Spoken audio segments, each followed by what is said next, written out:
Masters, ముందుగా బ్రహ్మర్షి పత్రిజీ గారికి నా ఆత్మ ప్రణామములు. ఈ సద్గురు మూమెంట్ లో ఇంతటి జ్ఞానాన్ని తెలుసుకొని మీకందరికి చెప్పే అవకాశాన్ని కలిగించిన మన వంశీకిరణ్ మాస్టర్ గారికి నా ఆత్మ ప్రణామములు. ఈ బేస్ ప్లాట్ఫామ్ అంటూ ఇచ్చిన మన బ్రహ్మరాంబిక గ్రూప్ నిర్వహిస్తున్న వారందరికీ నా ఆత్మ ప్రణామములు. వింటున్న మీ అందరికీ నా కృతజ్ఞతలు. ముందుగా ఈరోజు మనం చెప్పుకోబోయే టాపిక్ ఏంటంటే జీవితం ఒక స్నేహ సుగంధం. అంటే చూడండి, జీవితం అనేది అంటే ఒక ఫ్రెండ్షిప్ లాగా. ఆ ఫ్రెండ్షిప్ ఎంత సుగంధాలతో ఉంటుంది అనేది, అంటే దుర్జన సాంగత్యం సజ్జన సాంగత్యం రెండూ ఉంటాయి, కానీ ఆ సుగంధాలతో ఉండాలంటే సజ్జన సాంగత్యమే అయి ఉంటుంది. అది అంత ఈ జీవితం అనేది మంచి ఒక చక్కటి స్నేహ సుగంధం. చూడండి, బంధువులు అనేది చెప్పటల్లా వాళ్ళు స్నేహము. బంధువుల్లో కక్షలు కార్పణ్యాలు అన్నీ ఉండొచ్చు, అంటే స్నేహితుల్లో లేవా అంటే ఉంటాయి, కానీ ఆ ప్రాణాలకి విలువనిచ్చే స్నేహితులు ఉంటారు. వాళ్ళని దృష్టిలో పెట్టుకొని మనం ఎక్కువ, అంటే ప్రతిదీ పాజిటివ్ థింకింగ్ చేయాలి. నెగిటివ్ స్నేహితుల్లో చెడ్డవాళ్ళు లేరా ఇలా అని తీసుకుంటే ఉంటది ప్రతి దాంట్లో. అక్కడ మనం తీసుకోవాల్సింది పాజిటివ్నే తీసుకోవాలి, నెగిటివ్ అస్సలు తీసుకోకండి. సో మనకి జీవితం అంటే ఇక్కడ ఒక 6 పాయింట్లు చెప్తారనమాట సార్. ఈ జీవితం ఒక స్నేహ సుగంధం అనే దానికి ఎలా దాన్ని అంత చక్కగా చేసుకోవాలి అనే దానికి ఒక 6 పాయింట్స్ చెప్పారు. ఫస్ట్ పాయింట్, జీవితం అంటే ఈశ్వరుని ప్రసాదం. చూడండి, మనం ఏమంటాము ఎంతసేపటికి ఈ దరిద్రపు జీవితము, ఈ పాడు జీవితము, ఎందుకు వచ్చిన బ్రతుకు అని మనం తిట్టుకుంటాము. కానీ ఆ జీవితం రావాలంటే ఎంతో కష్టపడాలి. 30 కోట్ల శుక్రకణాలు బయలుదేరి ఒక్కటే బిడ్డగా మారి తల్లి గర్భంలో ప్రవేశిస్తుంది. అంటే ఎంత కాంపిటీషన్ నుంచి అట్లా వచ్చి ఒక్కటే ఈ భూమి మీదకి రాగలుగుతుంది. అంటే ఈ జీవితం దరిద్రపు జీవితమా? కాదండి, చాలా విలువైనది. అంత విలువైన జీవితాన్ని మనం దరిద్రం జీవితం అనుకుంటున్నాము.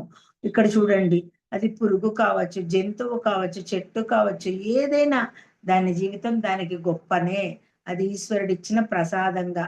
అంటే అంత మందిలో 30 కోట్ల శుక్రకణాలలో ఒక్కళ్ళే బిడ్డగా ఒక్క కణమే మారుతుంది అని అంటే అది ఎంత అపురూపమైన ప్రసాదం అండి. ఇప్పుడు మనం గుళ్ళోకి వెళ్తే ప్రసాదం ఇస్తే కళ్ళకద్దుకొని ఇంటికి కొంచెం తీసుకొచ్చి ఇంట్లో అందరి కళ్ళకద్దుకొని తింటాము. అలాంటి ఈ మన భగవంతుడిచ్చిన ఈ శరీరాన్ని, ఈ జీవితాన్ని మనం పాడు జీవితము అనేసి తిట్టుకుంటాము. ఎప్పుడు అసలు అలా అనుకోవద్దు. అది నిజంగా మనకు వరం లాంటిది. మనం ఆధ్యాత్మికంగా ఎదగటానికి, ఇంకా మనం ఎంతో జ్ఞానం పొందడానికి, అన్నిటికీ ఈ మానవ జీవితం చాలా గొప్పది. సో అందుకని ఎప్పుడు మనం అలా అనకూడదు అనమాట. అంటే ఇప్పుడు కొంతమంది అంటారు అంగవైకల్యం అంటే కాళ్ళు లేకుండా గుడ్డి వాళ్ళు అలా పుడతారు కదా, వాళ్ళకు కూడా జీవితం గొప్ప ప్రసాదమేనా అంటే వాళ్ళకు కూడా ప్రసాదమే. ఎందుకంటే కార్యకారణ సంబంధం మనందరికీ తెలిసిన విషయమే. అది గత జన్మలో కర్మ అయి ఉండొచ్చు, ఈ జన్మలో కావాలని అలాంటి శిక్షణ తీసుకొని శిక్షణ పొందడానికి ఈ జీవితంలోకి ప్రవేశించి ఉండొచ్చు. అలా ఎన్నో రకాలుగా ఉండొచ్చు. అందుకని ఏది ఇచ్చినా అది ఈశ్వరుడి ప్రసాదమే. అనగా ఏ జబ్బు వచ్చింది, ఓకే రాని అని యాక్సెప్ట్ ఎప్పుడైతే చేస్తామో మనలో ధైర్యం వస్తుంది. ధైర్యం రాగానే మనకేమవుతుంది, సగం జబ్బు తగ్గిపోతుంది. అంటే ఏంటి, ఏదైనా స్వీకరించాలి.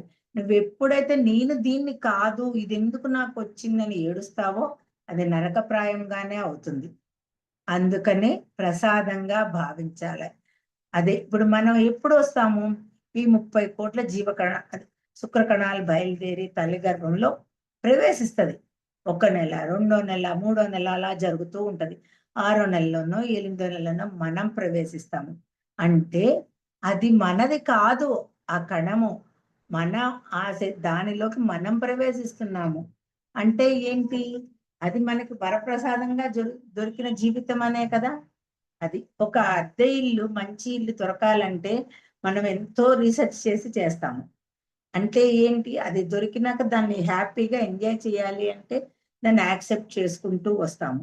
అలానే ఇది మనం భూమి మీదకి రావటానికి ఒక శరీరం కావాలి, దాంట్లో ఒక కణం రావాలి, ఇవన్నీ ఉన్నాయి కాబట్టే అలా మనకంత కష్టపడితే ఎంతో మంది వెయిటింగ్ చేస్తుంటారట ఈ భూమి మీదకి మళ్ళా జన్మ తీసుకోవడానికి.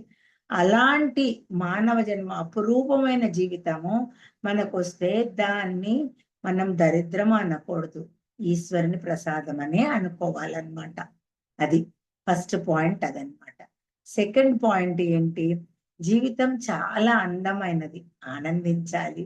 అంటే ఏంటండి, ఇప్పుడు అందమైనది చాలా చక్కగా ఉంటుంది జీవితం అనేది, అది మన చేతిలో ఉంది. అందంగా చేసుకోవాలా, అందవిహీనంగా చేసుకోవాలా. ఇప్పుడు ఒకళ్ళు ఉంటారండి, ఒక నల్లగా పుట్టారో లేకపోతే ముక్కు కన్ను వంకర చిన్న ఏదో ఉన్నా కూడా మేకప్లతోటి ఎలా కవర్ చేస్తున్నారు, కవర్ చేసేసి అంటే అందంగా తయారు చేసి దాన్ని ఆనందిస్తున్నారు. కానీ మనము నిజంగా పై అందాలు భౌతిక అందం కాదు, అంతరంగం అందంగా ఉన్నప్పుడు మన ఫేస్ లో చాలా అందంగా కనిపిస్తాం. మీరు చూడండి, ఎప్పుడైనా దిగులుగా చికాగ్గా ఉన్నప్పుడు మన మొహం ఎలా ఉంటుంది, అదే కొంచెమైనా ఇట్లా సంతోషం, మనం ఇప్పుడు ధ్యానంలోకి వచ్చినాక నిజంగా ఆధ్యాత్మిక ఆనందం పొందుతూ ఎంత అందంగా కనిపిస్తున్నామో. అందుకనే చెప్తారు చూడండి, face is the index of the mind అని.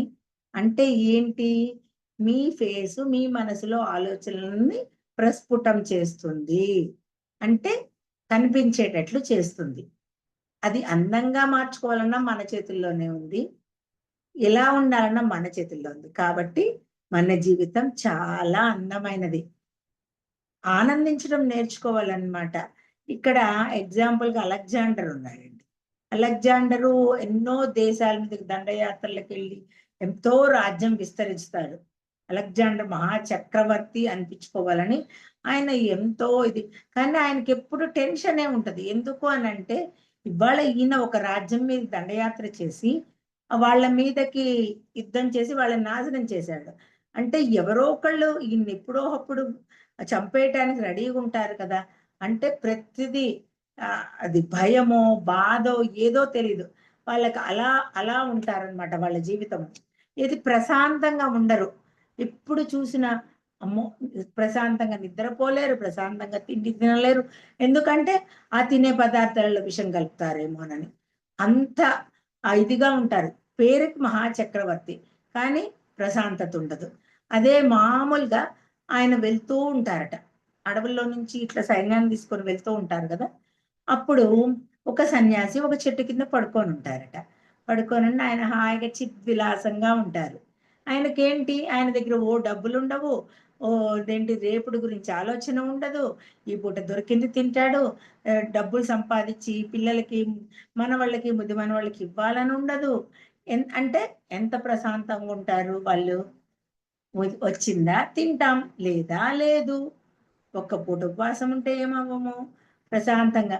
ఇంక దొంగలు దోచుకెళ్తారేమో అవి దాచుకోవాలి, ఇంటికి తాళం వేసుకోవాలి, ఇలాంటివి ఏమీ ఉండవు ఆయనకి.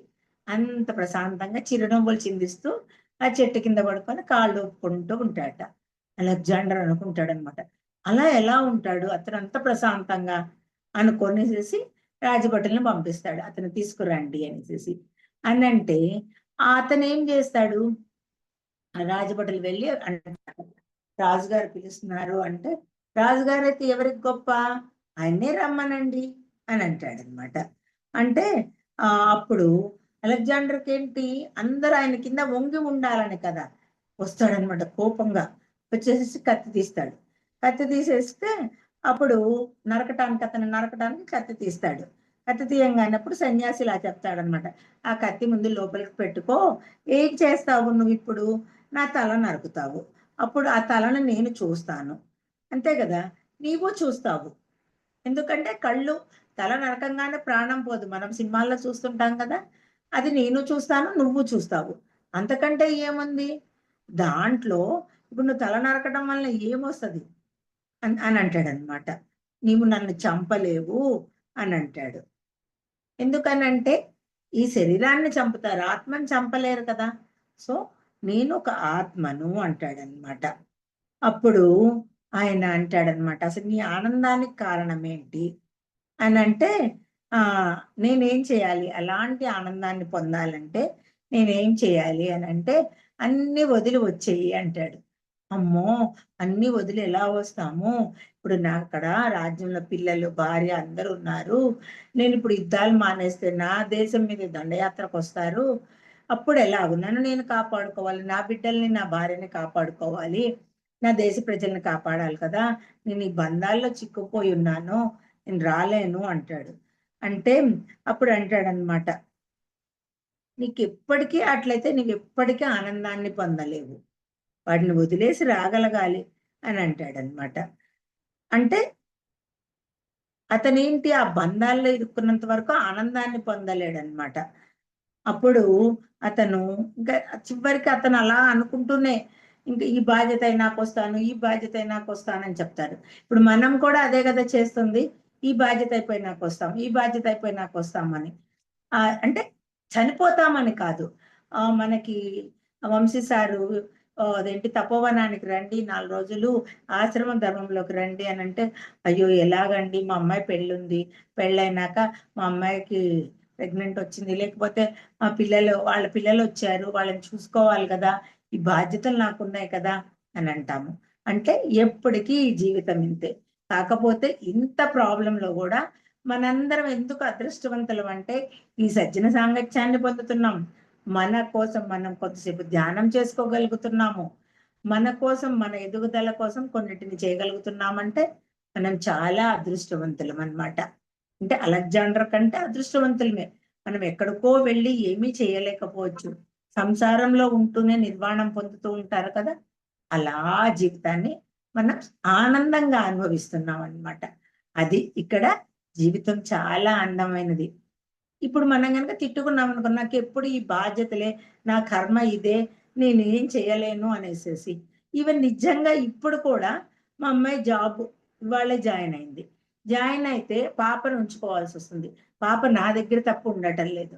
సో, చూడండి ఈ టైంకి నాకు మాస్టర్సు ఆ పాపని మా వారి దగ్గరికెళ్ళేట్లు చేశారు. నాకు ఈ అవకాశం ఇచ్చారు. క్లాస్ చెప్పే అవకాశం. అంటే మన కోసం మనం ఎదగటానికి మనం ఒక్క అడుగు ముందుకేస్తే ప్రకృతి 10 అడుగులు ముందుకి మనకు సహకరిస్తది. అది మాస్టర్స్ నేను చెప్పేది. అందుకని మనం ఒక అడుగు ముందుకేద్దాం. ప్రకృతి చక్కగా విశ్వం మనకి సహకరిస్తది. అలానే అప్పుడు అలెగ్జాండరు ఇంకా జీవితం ముగుస్తది. ముగిసినాక అప్పుడు ఆయన చెప్తాడన్నమాట చనిపోయే ముందు. నా చేతులు బయటకు పెట్టండి. అంటే ఇప్పుడు వాళ్ళు ఒక శవపేటికలో పెట్టుకున్నారనుకోండి. ఆ చేతుల్ని బయటకు పెట్టండి అంటారు. ఎందుకనంటే ఇంత సంపాదించినా, ఇన్ని చేసినా నేనేమీ తీసుకెళ్ళలేకపోతున్నాను. ఖాళీ చేతులతోటే ఎళ్తున్నాము. మనతోటి వచ్చేదేంటి? మనం చేసుకున్నదే మనతోటి వస్తుంది. మనం సంపాదించింది రాదు. ఆ పిల్లల కోసం, వాళ్ళ కోసం బతికింది మనతోటి పిల్లలు రారు. ఎవ్వరు ఏమీ రాదు. మనం మన కోసం ఆనందాన్ని, అందమైన జీవితాన్ని ఆనందంగా జీవించేటప్పుడుంటామో, అప్పుడు మనం చైతన్యం విస్తరిస్తుంది. అది masters third point. Third point ఏంటంటే జీవితం ఒక ఆట లాంటిది. ఆట ఏంటండి? నాకిన్ని సమస్యలున్నాయి కదా! ఇదేం ఉట్టిగా చెప్తారు ఆట, ఆట అనేసేసి.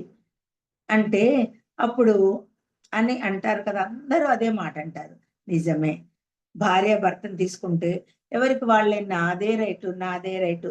తల్లి, బిడ్డలు ఇట్లా ఎవరినైనా ఎవరు పక్కింటి వాళ్ళని తీసుకున్నా, ఎవరిని తీసుకున్నా నాది రైటు, నీది రాంగు అనంటారు. కానీ తర్వాత మర్చిపోయి అందరూ మళ్ళా కలిసిపోయి మళ్ళా హ్యాపీగా ఉంటుంటారు.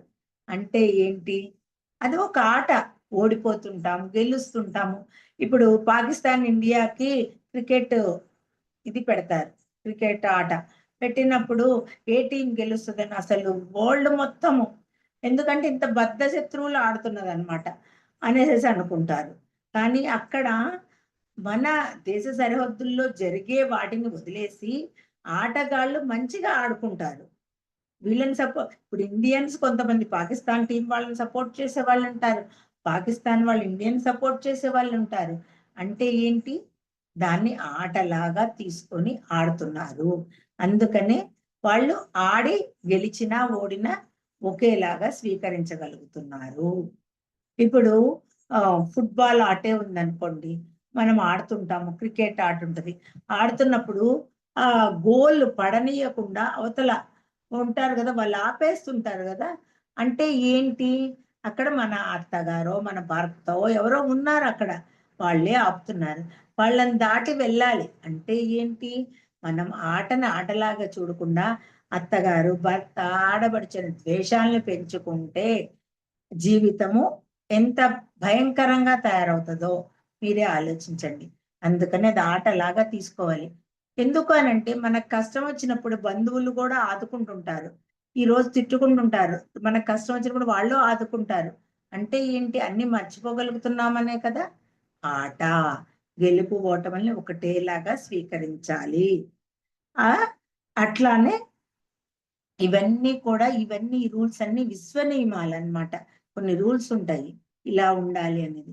అవన్నీ విశ్వ నియమాలు. వాటిని బ్రేక్ చేస్తే గనక పనిష్మెంట్ తీసుకోక తప్పదు.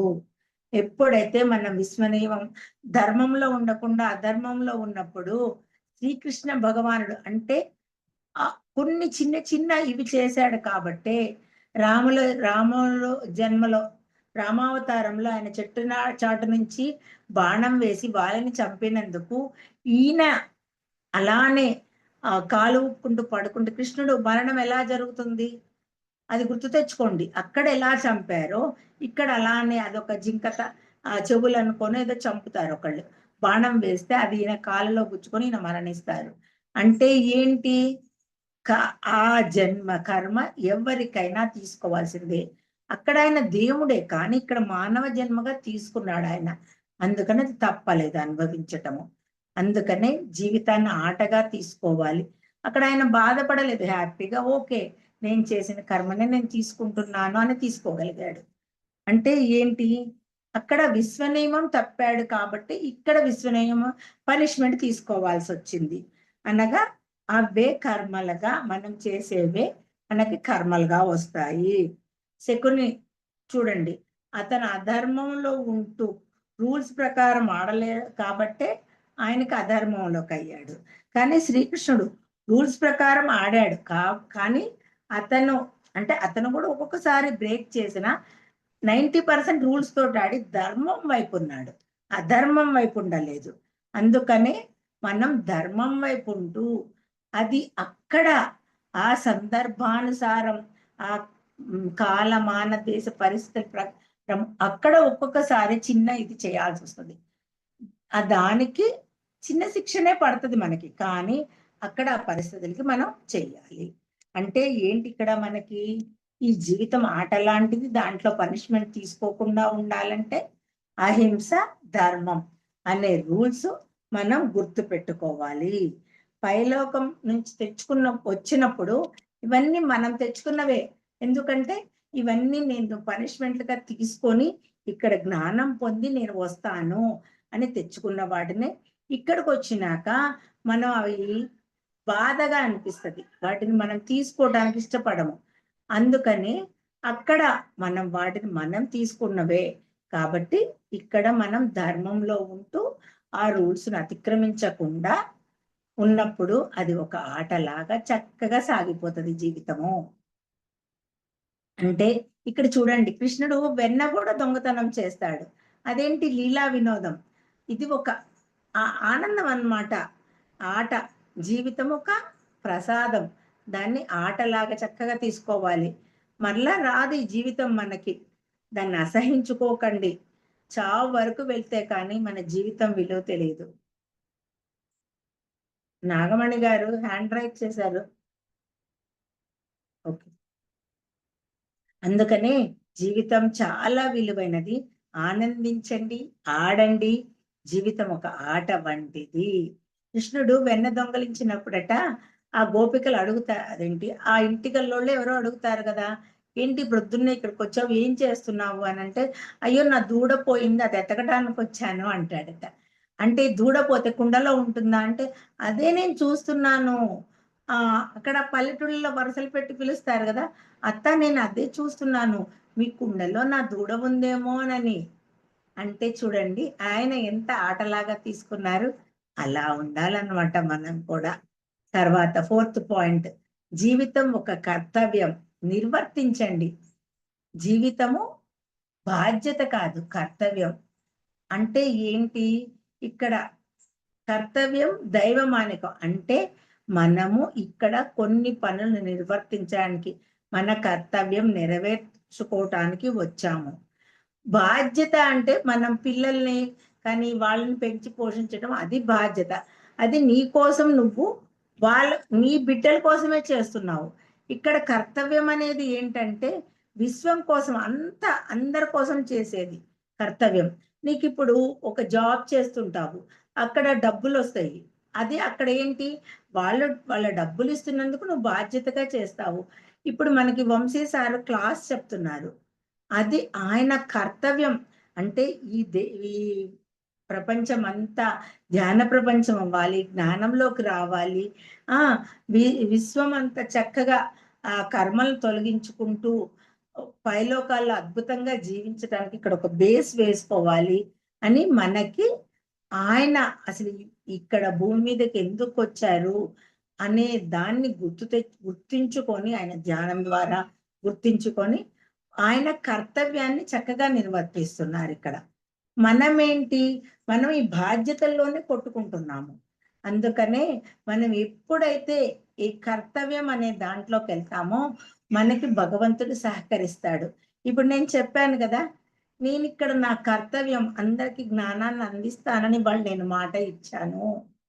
నా మనవరాలు బాధ్యతనే నేను తీసుకుంటే ఎలాగు అని నేను మాస్టర్స్‌ని రిక్వెస్ట్ చేస్తున్నా. తను నా దగ్గర నుంచి వెళ్ళట్లేదు. తనని డైవర్ట్ చేసేటట్లు చేయండి అని. నిజంగా ఆ కర్తవ్యాన్ని ఎప్పుడైతే నేను తీసుకోవాలని హ్యాపీగా అనుకున్నానో, వెంటనే నాకు భగవంతుడు సహకరించాడు. చూడండి ఎంత చక్కగా ఉందో. మన కోసం మన జీవితంలో ఇప్పుడు పైలోకాలకెళ్తాము. ఏంటి నేను ఇక్కడికెందుకొచ్చాను ఇట్లా అనంటే, అప్పుడు ఆయన అంటాడు భగవంతుడు, "నువ్వేం చేశావంటే" అయ్యో! ఎన్నో చేశాను. గుడి కట్టిచ్చాను, అన్నదానం చేశాను, అలా ఎన్నో చెప్తాము. అవన్నీ ఏంటి? నా కోసం నా పుణ్యం కోసం నేను చేసుకున్నవి. అంతేగాని విశ్వమానవ సేవ కాదు కదా అది. ఇప్పుడు నలుగురికి మంచి మాటలు చెప్తే, 4 పచ్చని చెట్లను నాటితే, లేకపోతే ప్రకృతిని ఇప్పుడు శాకాహార ర్యాలీలు చేస్తుంటే, వాటిల్లో పాల్గొంటే, జ్ఞాన ప్రచారం చేస్తుంటే, ఇవన్నీ విశ్వం కోసం చేసేవి. అలా ఉండాలి కానీ, నా కోసం నేను చేసుకునేవి ఏముంటాయి? అంతే కదా!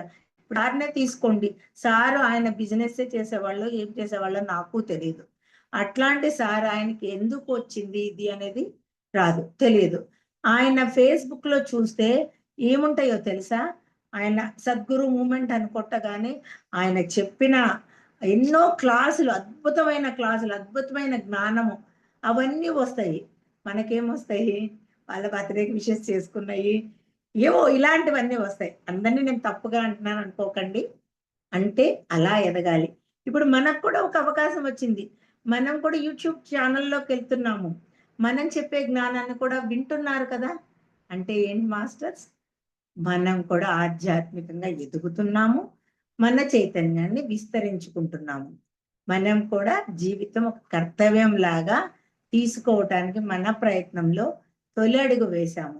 దానికి మంచి సహకారం ఈ సద్గురు మూవ్‌మెంట్ ఒకటి దొరికింది. దాంట్లో మన గ్రూప్ అంటూ మనకు దొరికింది. అంటే ఏంటి? లక్షల మంది ఉన్న చోట్లో కొంతమంది ఉన్నప్పుడే మనం బయటకి కొన్నన్నా చేయగలుగుతాము. ఆ అవకాశం దొరికింది మనకి. అంటే మన జీవితం ఎంత చక్కటి జీవితమో ఆలోచించండి. ఎంతో మందికి ఇప్పుడు దీంట్లో 200 మందో, ఎంతో మంది ఉంటే 300 మందో అందరూ ఎందుకు వినలేకపోతున్నారు? వాళ్ళ బాధ్యతల్లో ఉంటున్నారు. నా కర్తవ్యం నా చైతన్యాన్ని, ఆత్మ చైతన్యాన్ని విస్తరించుకోవటం అనేది తీసుకోవటం లేదు. సో, ఇక్కడ కూడా మనం మ ఈ పాయింట్‌లో గూడా మనం చక్కగా ఉన్నట్లే. అది గుర్తుంచుకోండి. Next point. జీవితం స్నేహ సాగరం. స్నేహం చెయ్యాలి. ఈ భూమి మీద మనకి బంధువులు, రక్త సంబంధీకులు 100 మందుంటారు. మిగతా వారంతా స్నేహితులే గదా! మనం ఇప్పుడు ఒక ఫంక్షన్ చేసి పిలుస్తామండి. పిలిస్తే చుట్టుపక్కల వాళ్ళని పిలుస్తాము. చుట్టుపక్కల వాళ్ళంటే ఎవరు? మనకి స్నేహితులే కదా! ఊళ్ళ నుంచి చుట్టాలని పిలుస్తాము. 100 మంది చుట్టాలని పిలిస్తే ఒక 10 మంది రావచ్చు, ఒక 20 మంది రావచ్చు. కానీ ఇక్కడ ఈ చుట్టుపక్కల వాళ్ళు ఎంతమంది వస్తారు? మనకొక సమస్య వచ్చింది. మన చుట్టాలు ఎవ్వరు రాలేరు. ఎందుకనంటే ఎక్కడో ఉంటారు. మనం ఇన్ఫర్మేషన్ ఇస్తేనే రాగలరు. కానీ మనకి చుట్టుపక్కల వాళ్ళ స్నేహితులు క్షణంలో అయ్యో! వాళ్ళకి కష్టం వచ్చింది అని వస్తారు. అంటే ఏంటి? జీవితం చక్కటి స్నేహ సాగరం. ఆ సముద్రం లాగా అన్నమాట. అంత చక్కటి స్నేహ సాగరం. అందుకనే స్నేహం చెయ్యాలి. మీరు ప్రొద్దున్నే లేచి రాత్రి పడుకునే వరకు మీకు హెల్ప్ చేసేదంతా బంధువులే కాదండి. స్నేహితులు చాలా మంది ఉంటారు హెల్ప్ చేస్తారు. పొద్దున్నే మీ ఇంటికి పని చేయడానికి పనమ్మాయి వస్తది. ఆమెని పనమ్మాయిలాగా చూడకండి. స్నేహంగా ఉండండి. నువ్వు డబ్బులిస్తున్నావు, ఆ బాధ్యత ఆమె చేస్తుంది.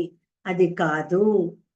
నేను కూడా ఆమె చేస్తున్న దానికి నేను రుణం తీర్చుకుంటున్నాను. కానీ ఇప్పుడు కొంతమంది ఉంటారు పనివాళ్ళు. అన్నట్లుంటారు. కొంతమంది ఓనర్స్ నేనే ఓనర్ అనే అహంతోటుంటారు.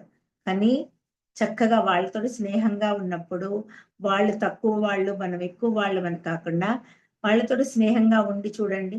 ఎంత బావుంటారో. ఈ అమ్మ అట్లా రోడ్డు మీద ఎళ్తూ వేరే వాళ్ళకి కూడా చెప్పుకుంటారు. ఈ అమ్మ అసలు ఎంత మంచిగా ఉంటదో.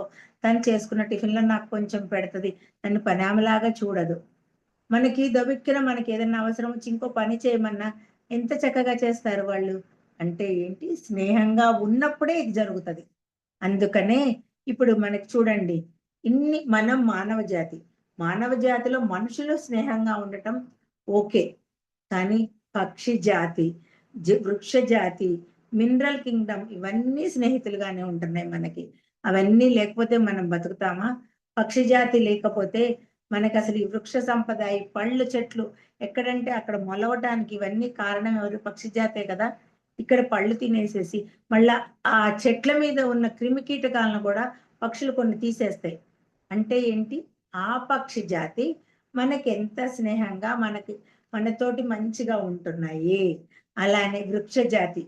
కొన్ని ఇప్పుడు మనము ఒక చెట్టుని ప్రేమగా చూసి వాటికి నీళ్లు పోసినప్పుడు అవి చక్కగా ఫలాల్ని, పుష్పాలని ఇస్తది కదా! అంటే ఏంటి? నువ్వు ఈ చెట్టు ఏముందని ఇరక్కొట్టేసేసి మొదలు తీసేసేయి. అదేమి ఇవ్వదు. అంటే ఏంటి?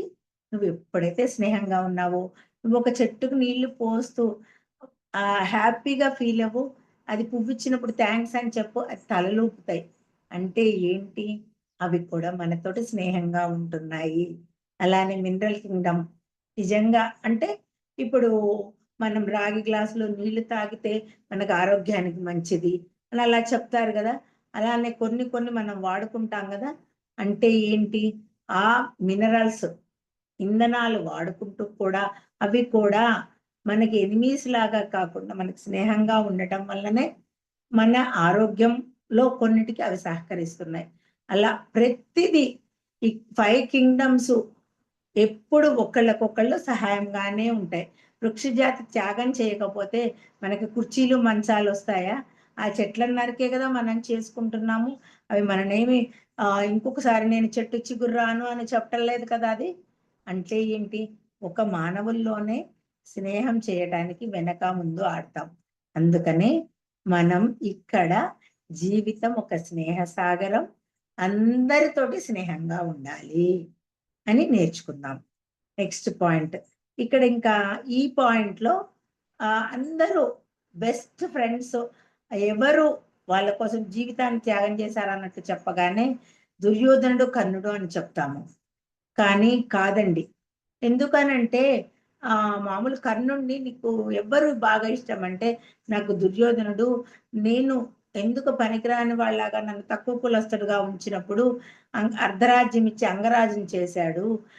అందుకనే దుర్యోధనుడి కోసం నేనేమైనా ప్రాణమైనా ఇస్తాను. దుర్యోధనుడు అందరికి చేశాడా? ఈయనకే ఎందుకు చేశాడు అంటే, అర్జునుడితోటి సమానమైన వాడు కర్ణుడు. అందుకని చేశాడు. వేరే వాళ్ళకి ఎవరికైనా చేశాడా? ఎందుకంటే ఈయన తరఫున అట్లా విలువిద్యలో ఆరితేరిన వాళ్ళు ఎవ్వరూ లేరు. ఈయన తరఫున ఎవరైనా కావాలి కాబట్టి, అందుకని కర్ణుడిని చేరతీశాడు. ఆయన కోసం ఆయన చేసింది. ఇక్కడ ఇంకా బెస్ట్ ఎగ్జాంపుల్ శిబి చక్రవర్తి. శిబి చక్రవర్తి అంట ఒక పావురం ఎగురుకుంటూ వచ్చి ఆయన మీదకి వాళ్తుందట. ఆయన ఉద్యానవనంలోనో ఎక్కడో రాజమందిరంలోనో ఉన్నప్పుడు వాలితే ఏం కావాలి అన్నట్లు ఇట్లా చెయ్యేసి దాన్ని రుద్దుతాడట. అప్పుడు అంటే స్నేహంగా ఉంటాడు. ఉన్నప్పుడు ఒక గద్ద వస్తుందట. ఇది అప్పుడు చెప్తుంది పావురం, నన్ను గద్ద తినటానికి వస్తుంది అని. ఓకే, నీకు నేను రక్షణ ఇస్తాను అని మాట ఇస్తాడు. అప్పుడు గద్దొచ్చి నా ఆహారాన్ని తీసేసావు, మరి ఎలాగూ, మరి నాకు అది ఆహారము, నాకు ఇప్పుడు నా కడుపు ఆకలిలో ఉంటుంది ఎట్లాగూ అని అంటే, నీకు పావురం అంత మాంసము నేను ఇస్తాను అనేసి ఆయన తొడ నుంచి తీసిస్తాడట. అంటే ఆయన ఎందుకు తల ఖండించి ఇవ్వటం అలా చేయకుండా తొడ నుంచి తీసిచ్చాడంటే తొడలో మళ్ళా డెవలప్ అవుతుంది. ఇప్పుడు మనకి చూడండి, శరీరంలో ఏ భాగమైన ప్రాబ్లం అయినప్పుడు తొడ దగ్గర నుంచి చర్మం తీసి వేశారంటారు, అక్కడి నుంచి రక్తనాళాలు తీసి గుండెకి బైపాస్ చేయడానికి వాడారంటారు, కాలు నుంచి తీశారంటారు. అంటే ఏంటి, అక్కడ మళ్ళీ డెవలప్ అవుతాయి, అందుకని అక్కడి నుంచి తీస్తారు. అందుకనే ఇక్కడ ఈయన ఏం చేశాడు, ఆయన తొడ నుంచి తీసి ఇచ్చాడనమాట. అంటే ఇక్కడ చూడండి, ఈయన ఏం చేశాడు, మిత్రుడైన పావురానికే కాదు రెస్పెక్ట్ ఇచ్చింది, శత్రువైన గద్దకు కూడా రెస్పెక్ట్ ఇచ్చాడు. తనకి తను రెస్పెక్ట్ ఇచ్చుకున్నాడు. మిత్రుడైన మనం ఏం చేస్తాం, మిత్రుడికి రెస్పెక్ట్ ఇస్తాము. శత్రువు అవ్వగానే అవునవును అతను అంట నా ఫ్రెండ్ని ఇలా అన్నాడు, చిచ్చి అతను మంచోడు కాదు అంటాము. కానీ ఇక్కడ శిబి చక్రవర్తి ఏం చేశాడు, శత్రువుకి ఇచ్చాడు, తనకి తను రెస్పెక్ట్. ఎందుకంటే తల ఖండించుకోలే, ఆ తొడ నుంచి ఇచ్చాడు. అంటే ఏంటి, తనకి తను రెస్పెక్ట్ ఇచ్చుకున్నాడు, మిత్రుడికి ఇచ్చాడు, శత్రువుకి కూడా ఇచ్చాడు. అంటే ఏంటి, అలా ఉండాలి అని మనం చెప్తున్నాం. అది స్నేహ ధర్మం అంటే. అంటే ఇక్కడ చూడండి, సపోర్ట్ చేస్తే అది స్నేహ ధర్మం కాదు. ఇట్లా అంటే ప్రతి ఒక్కళ్ళకి సపోర్ట్ చేస్తే అది స్నేహ ధర్మం అవుతుంది. ఒక్కళ్ళకి నీ స్వార్థం కోసం చేసేది ఎప్పుడు అది స్నేహ ధర్మం అవ్వదు. జీవితం ఒక స్నేహ సాగరం. మీరు కళ్ళు మూసుకొని నేను ఆత్మను అని అనుకొని కళ్ళు తెరిస్తే మీ ముందున్న వాళ్ళు కూడా ఆత్మస్వరూపంలాగా కనిపిస్తారు. అప్పుడు వాళ్ళతోటి కూడా స్నేహంగా ఉండగలుగుతాము. అలా ఫీల్ అవ్వటం చేయాలన్నమాట. స్నేహం చెయ్యండి. పసిపిల్లల్ని చూసి నేర్చుకోండి. వాళ్ళు ఈ క్షణాన్ని కొట్టుకుంటారు, నా బొమ్మ నా బొమ్మ అనేసేసి. మరుక్షణం వాళ్ళిద్దరిని విడతీసినా విడదీయకపోయినా ఒక 5-10 నిమిషాల్లో పోన్లే నువ్వు తీసుకో ఈ బొమ్మ, మనిద్దరం ఫ్రెండ్స్ కదా అనుకుంటారు. అంటే ఏంటి, వాళ్ళది కల్మషం లేని స్నేహం. వాళ్ళు నిస్వార్థంగా స్నేహాన్ని చేస్తున్నారు. అది అలా ఉండాలన్నమాట. అప్పుడు ధ్యానం శరణం అవుతుంది మనకి. అట్లా ఉండాలి. ఇప్పుడు చూడండి, ఇక్కడ ఒక భార్యకి ఒక భర్త యజమాని కాడు, అలానే భర్తకి భార్య కూడా గులాము కాదంటే పని మనిషి కాదు.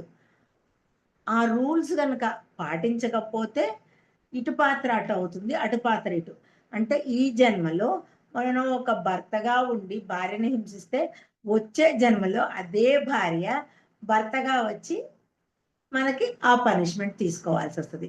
అంటే ఏంటి, ఆ రూల్స్ని ఎప్పుడైతే అతిక్రమిస్తామో మళ్ళా మనం ఆ పాత్రని ఇటు పాత్ర అటు, అటు పాత్ర ఇటు తప్పకుండా అవుతుంది. అంటే జీవితం ఎప్పుడూ స్నేహసాగరంగా ఉండాలి, స్నేహంగా ఉండాలి. అలానే జీవితం ఒక పుష్పం లాంటిది, అర్పించాలి. ఒక పుష్పం, ఇప్పుడు ఒక విత్తనం ఉంటది, విత్తనం నుంచి మొక్క వస్తుంది, ఆ మొక్క ఎదిగి పుష్పాలు కాయలు అన్నీ వస్తాయి. అది ఎవరు కోసినా యాక్సెప్ట్ చేస్తుంది ఆ చెట్టు. ఓకే, నా చెట్టు నుంచి వీళ్ళు పుష్పాలు కోసుకున్నారు, దేవుడికి పెట్టుకున్నారు, లేకపోతే ఆ తలలో అలంకరించుకున్నారు, అలానే నా పళ్ళు తిని వీళ్ళు హ్యాపీగా ఫీల్ అవుతున్నారు, ఇలా అనుకుంటది అనమాట ఆ వృక్షం. అంతేకాని అది అర్పిస్తుంది, నేనెందుకు ఇవ్వాలి ఈ చెట్టు అనేసేసి తనని తన కొమ్మలు ఇరుచుకోదు, కాయలు రాకుండా చేసుకోదు, పువ్వులు రాకుండా చేసుకోదు. అంతే. ఇప్పుడు అర్థమైందా, ఇందాక వృక్ష జాతి పక్షి జాతి స్నేహంగా ఉండాలి అనేది, ఉంటారు మనతోటి అనేది, ఇది మాస్టర్స్. ఆ పువ్వులు ఇస్తుంది, ఆ పువ్వు కోసామని అదేం బాధపడదు, హ్యాపీగా తీసుకుంటది అనమాట. అలానే మనం కూడా మన కోసం కాకుండా అందరి కోసం అర్పించుకోవాలి. అనంటే నీకున్న డబ్బులన్నీ ఇచ్చేసేసి, నీకున్నదంతా ఇచ్చేసేసి, నీ టైమంతా ఇచ్చేయమంటల్లేదు. కొంత సమయాన్ని, కొంత డబ్బుని, కొంత ఏదైనా కొంచెం కొంచెమైనా మీరు ఇస్తూ ఉంటే, ఇప్పుడు మనం అంటారు చూడండి, కాలవ పారుతూ ఉంటే కొత్త నీరు ఎళ్ళిపోతూ ఉంటే, పాత నీరు ఎళ్ళిపోతుంటే కొత్త నీరొస్తుంది అని. అట్లానే మనకు కూడా ఇస్తూ ఉంటే మనకు గూడా వృద్ధి చెందుతూ ఉంటుంది. ఎందుకంటే మనం విశ్వం కోసం ఒకటిచ్చామంటే, మనకది పదింతలు చేసి విశ్వం మనకిస్తది. దారి చూపిస్తది. చక్కగా చూపిస్తది. అవి కూడా ఎన్నో ఎగ్జాంపుల్స్ మీరందరి జీవితాల్లో కూడా మీరందరూ గూడా పొంది ఉంటారు. అందుకని ఎప్పుడు జీవితం ఒక పుష్పం వంటిది. అర్పించడం నేర్చుకోవాలన్నమాట. ఎవరికి అర్పించాలి? విశ్వానికి. వ్యక్తిగతంగా కాదు. ఇప్పుడు నీ తల్లికో, నీ తండ్రికో, లేకపోతే నీ బిడ్డలకో అర్పించటం అది కాదు. అది అర్పించటం అవ్వదు. అది మీ బాధ్యత తీర్చుకోవడం అవుతది. విశ్వానికి అంటే నిస్వార్థంగా. ఇప్పుడు మన పిల్లలకి చేసామనుకో, రేపు వాళ్ళు మన వయసైపోయినాక మనల్ని చూస్తారనే ఉద్దేశంతోటి 90% అలానే చేస్తారు. లేదు ఇవాళ నా బిడ్డలు నేను నాకు నా పిల్లలు ఏదొకటి ఉంటది అని. కానీ విశ్వం కోసం చేసేది మనం నిస్వార్థంగా చేస్తాము. ఎవరో ఒకళ్ళు అడుక్కునే వాళ్ళొస్తారు. వాళ్ళ అమ్మ ఆకలి అన్నప్పుడు మన ఇంట్లో ఉన్న ముద్ద తీసుకెళ్ళి వేశామనుకోండి. వాళ్ళు అమ్మ దీవిస్తారు మనని. అంటే ఏంటి ఇక్కడ, ఈ పూట మనకొక ముద్ద తక్కువైనా ఏమీ నష్టం లేదు. ఏదో ఒకటి తినొచ్చు. వాళ్ళకి ఆ క్షణంలో వాళ్ళ ఆకలికి కొంత పెట్టగలిగినా ఎంత సంతోషం అనిపిస్తదో మీరే చూడండి. వాళ్ళొక్కసారి "అమ్మా సంతోషం అమ్మా, కడుపు నింపావు తల్లి" అనంగానే మన మొహంలో ఒక నవ్వు వస్తదనమాట. అంటే ఏంటి, అర్పించటం నేర్చుకోవాలి. ఇట్లా ఈ 6 పాయింట్స్ ఈ జీవితాన్ని అర్థం చేసుకొని స్వీకరించటానికి, ఎదగటానికి మీకు ఇవ్వబడ్డ సుగంధ అవకాశాలు. ఇవి ఇవన్నీ సుగంధ అవకాశాలు. ఈ 6 పాయింట్లనమాట. ఏమిటి? జీవితం ఈశ్వరుని ప్రసాదము. తర్వాత జీవితం చాలా అందమైనది, ఆనందించాలి. జీవితం ఒక ఆట లాంటిది. అలానే జీవితం ఒక కర్తవ్యం, నిర్వర్తించండి.